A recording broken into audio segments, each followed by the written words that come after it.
And in sports, Taifa Stars coach says the Kafa Challenge Cup has helped him discover talents.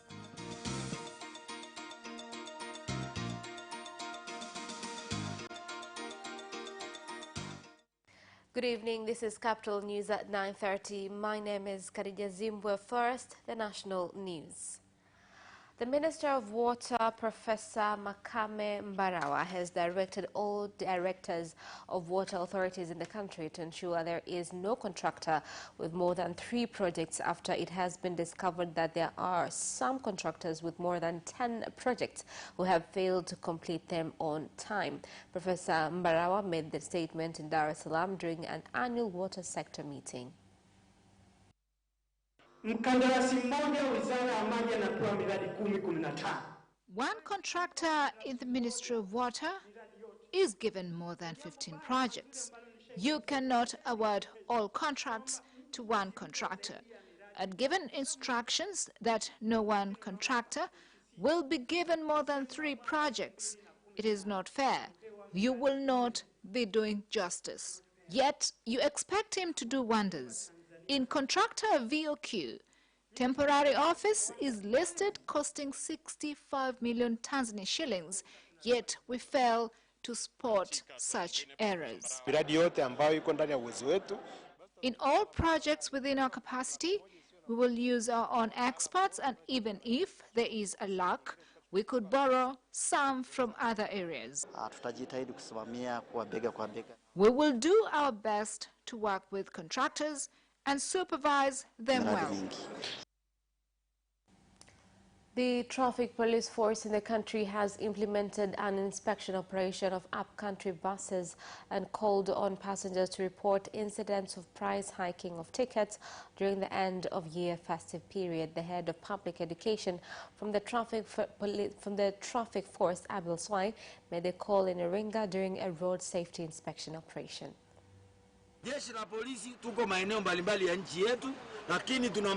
The police force is in various regions across the country, but there is also a network through the country whereby if you notify us through the telephone number that we've given you, then the police commander in the respected area will be notified. Na kuuliza swali la msingi ni sababu gani iliyokupelekea uovertake magari matatu juu ya mlima? I'm asking you why you chose to overtake 3 vehicles on an area that is steep. Why should I not charge you? Where are you hurrying up to? You should put stickers on display with numbers that we can use to contact you. Laborers working on a construction project at a CCBRT hospital in Dar es Salaam have gone back to work a few days after going on strike to pressurize the project supervisor to address their claims. The laborers said that after their concerns were broadcasted on ITV, the management of the construction company CRJE has agreed to listen to their grievances, saying that the situation was caused by miscommunication. Our complaints have been heard and management came and this has been resolved. We are now back to work. We commend ITV for all your assistance. We've come and resolved their concerns. Workers are now back to work. We aim at having a good relationship with our workers. Kwa niaba ya kampuni yetu kama subcontractor, as a subcontractor, we are sorry for what has happened. We promise that this will not happen again in future. What we are going to do now is make sure our workers' complaints are heard and resolved. Now, a few days after Moshi municipality in Kilimanjaro region won first prize in the municipal and cities category of the Health and Clean Environment 2019 competition, the municipality has started to implement new strategies for 2020 in conservation of the environment and improvement of market infrastructure. We must carry on with the tradition to keep our areas clean. This victory is just the first. It is the beginning of the victory to be won in 2020. This is your success. We decided to come here and meet the people. We've won 20 million. It is in recognition for what you have done. I commend all of you whom we've worked together on environment issues. As a result, today you have won this award. Municipal officials are guardians in every council on environmental matters. However, it is your duty to obey set rules and keep the tradition of protecting the environment so others can come and learn from us. Therefore, we must keep it up.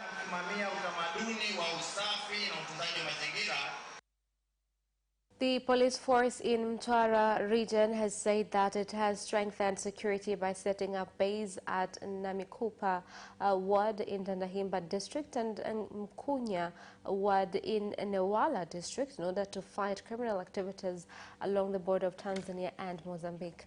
The police commander of Mtwara, Blasius Chatanda, made the statement when he toured the camps and addressed residents from the areas. I want those who will come to enforce security for you to see them as a part of Tandahimba, so there is no more killings and other unlawful behavior.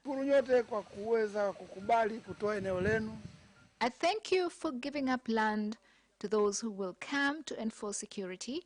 I will be with you during the entire duration. My area is big and there are a lot of illegal routes. Hence, we are most affected. I commend RPC for bringing us a task force to help us in this. Now, passengers traveling to Mwanza, Kagera and Geita through Kigoma region have called on the government to complete construction of Kasulu-Kibondo and Kasulu-Kakonko road to tarmac level due to its poor state caused by rain. Speaking after getting track along the Kasulu-Kibondo road, the passengers say the road becomes impassable every year whenever it rains. Kigoma, they should tarmac this road. We go through this every time. We've been here since 8 a.m. This road is problematic. There is improvement in infrastructure. There is money for road projects construction expected to begin soon. A road from Mpanda, 8 kilometers long, is under construction to Tabora.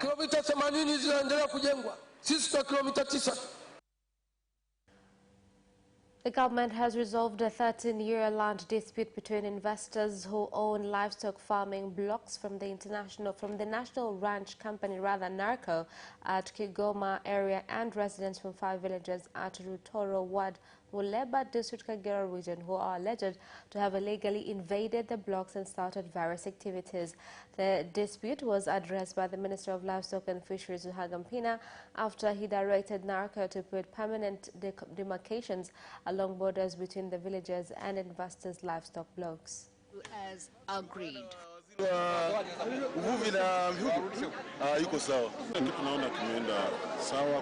We will do as discussed, and everyone has been given justice.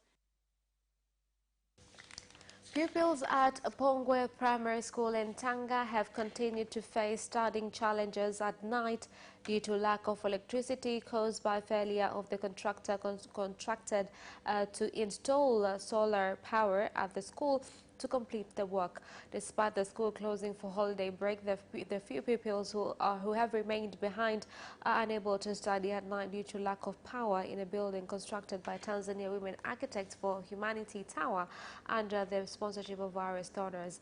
Tower had contracted Rex Energy to install solar power at the school. Na baada ya hapo fundi alikuja akairekebisha, lakini alitoa maelekezo kwamba izimwe kwa muda wa siku 3. Ilizimwa kwa siku 3, lakini baada ya kuja kuwasha haikuendelea kufanya kazi. Lengo la kuwa na taa ni watoto kujisomea hata nyakati za jioni. And that is the end of national news. International news follows up next.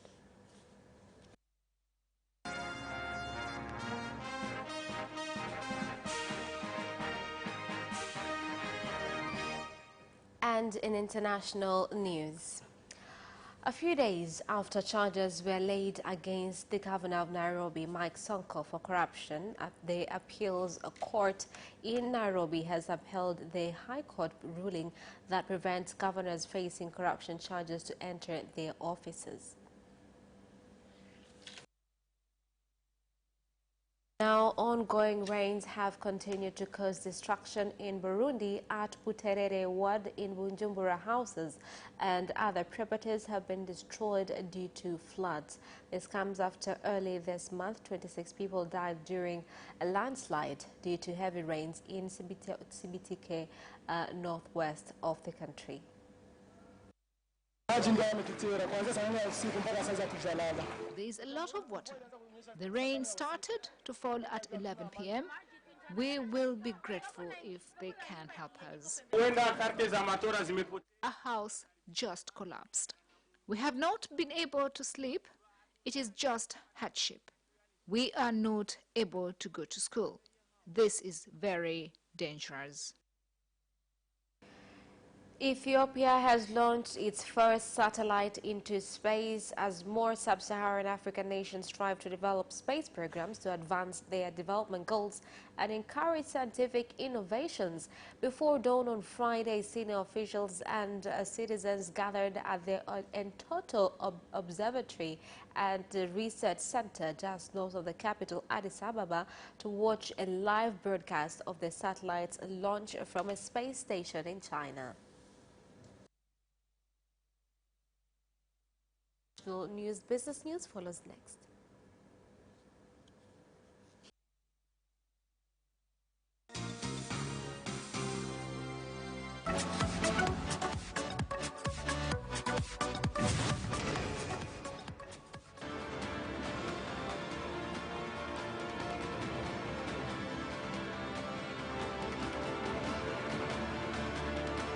Watch Business Edition as we talk to business leaders and experts in sectors that are transforming Tanzania's economy. We believe that the driver is the customer. To change the mindset of traditional HR to the digitalization. Make sure that everybody can get some access to financial services. And once we understand the vision of our leaders, we then need to be behind them and help them in achieving that vision.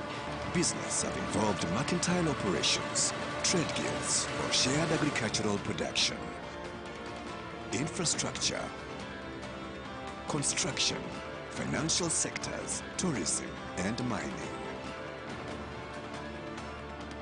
Business Edition on Friday at 8:15 p.m.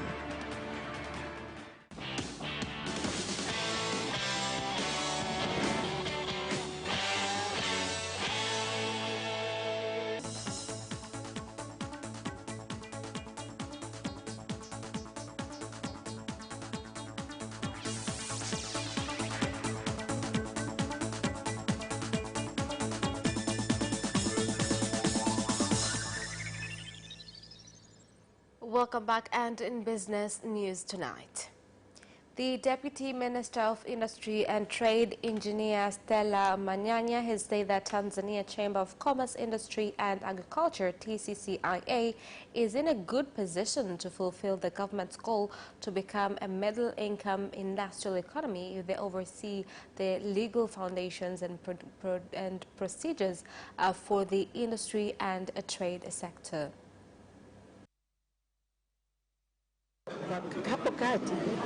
It had reached a point whereby TCCIA were on one side and the government on the other, when we should really be one and make joint plans.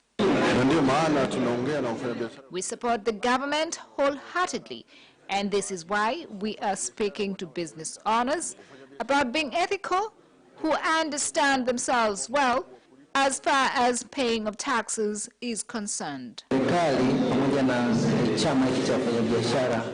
government, together with business owners union, depend on each other in ensuring government's objectives are met in line with the fifth phase government. Tanzania Bureau of Standards, TBS, in the Northern Zone has urged small and medium entrepreneurs to ensure they oversee and adhere to 2019 finance law by formalizing food and cosmetics shops by registering them electronically. It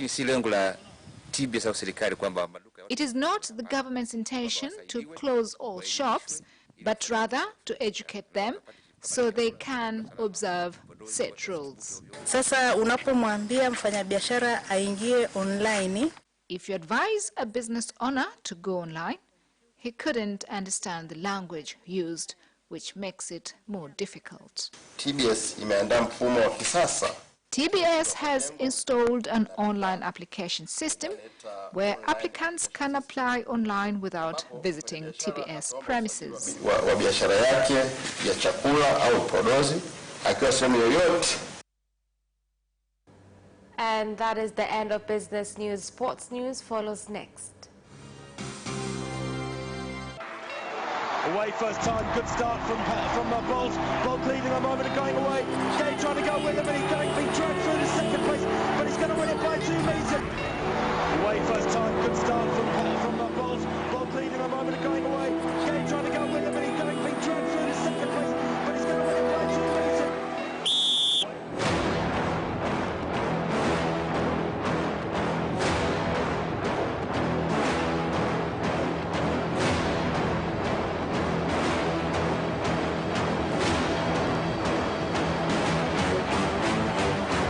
Position, Joaquinho, he did lose to Lendl.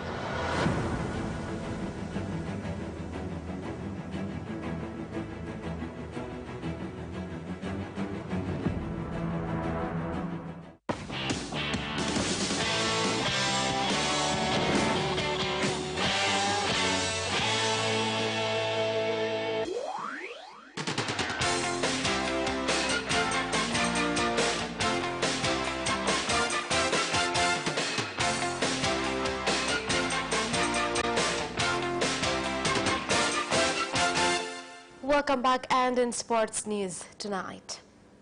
Taifa Stars coach Etienne Ndairagije says the Sikafa Challenge Cup has helped him in discovering talents that he will use in the national team in the near future.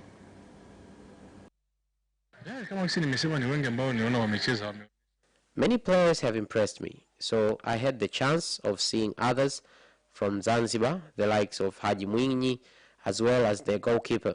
He's very good. They can come and bring changes to the team.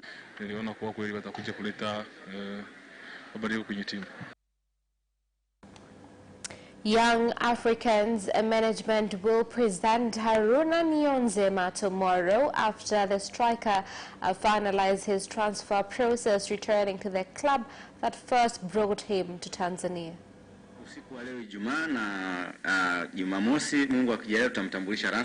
We expect Haruna Niyonzima to land tonight, and God willing on Saturday we'll present him officially. He will be presented before a banner that has all our sponsors, because that is the official presentation of a player. Arsenal have appointed Mikel Arteta as the club's new head coach. Here's the story. 37-year-old has signed a contract until 2023 and was unveiled at the press conference at Emirates Stadium today. Arteta spent 5 years with the Gunners as a player between 2011 and 2016, winning 2 FA Cups before retiring and making the move into coaching. He arrives at Arsenal from Manchester City, where he has worked as Pep Guardiola's assistant for the past 3 years. The Spaniard replaces Unai Emery at the Emirates, who was sacked 3 weeks ago following the club's worst run of form for 27 years. Arteta will travel up to Liverpool later this evening to join up with the Arsenal squad ahead of Saturday's game against Everton at Goodison Park.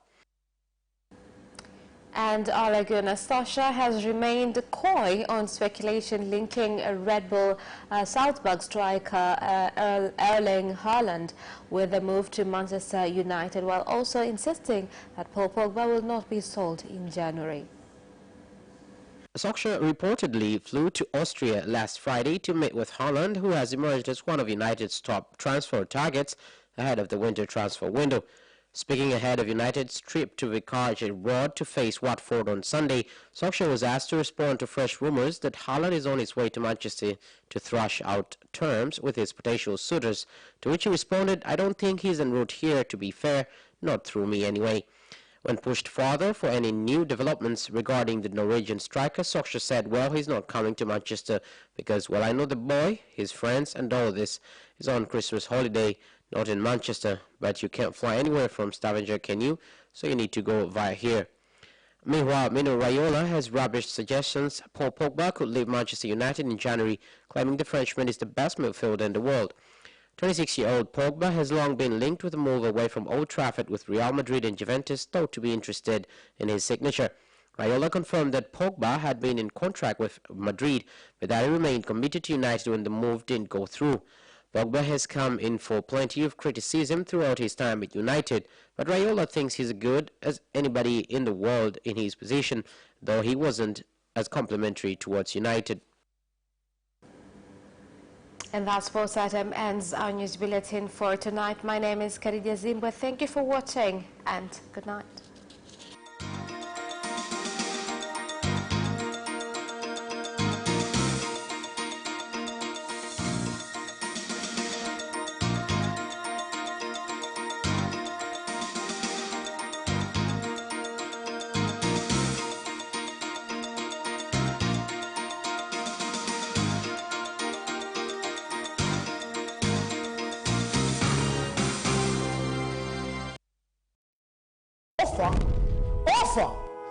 Ofa kabambe! Pata ofa kabambe katika msimu mwingine wa sikukuu ya mwisho wa mwaka. Kutoka vituo vyako bora vya ITV, Radio 1, Capital Television na Capital Radio. Ni kuanzia tarehe mosi Desemba 2019 mpaka tarehe 30 Januari 2020. Ofa hii kabambe ni ya aina yake. Kwa upande wa TV ni graphic adverts, bila kusahau matangazo mubashara ya dakika 15. Na upande wa radio ni matangazo madogo madogo, yani casual adverts na brand talk. Unasubiri nini? Jiongezee kipato chako wewe kwa kutangaza nasi. Wasiliana na idara ya masoko kwa simu namba 0767777147 au 0658777144 au 0684302014 au 22277591 au 6. Kuza biashara yako sasa.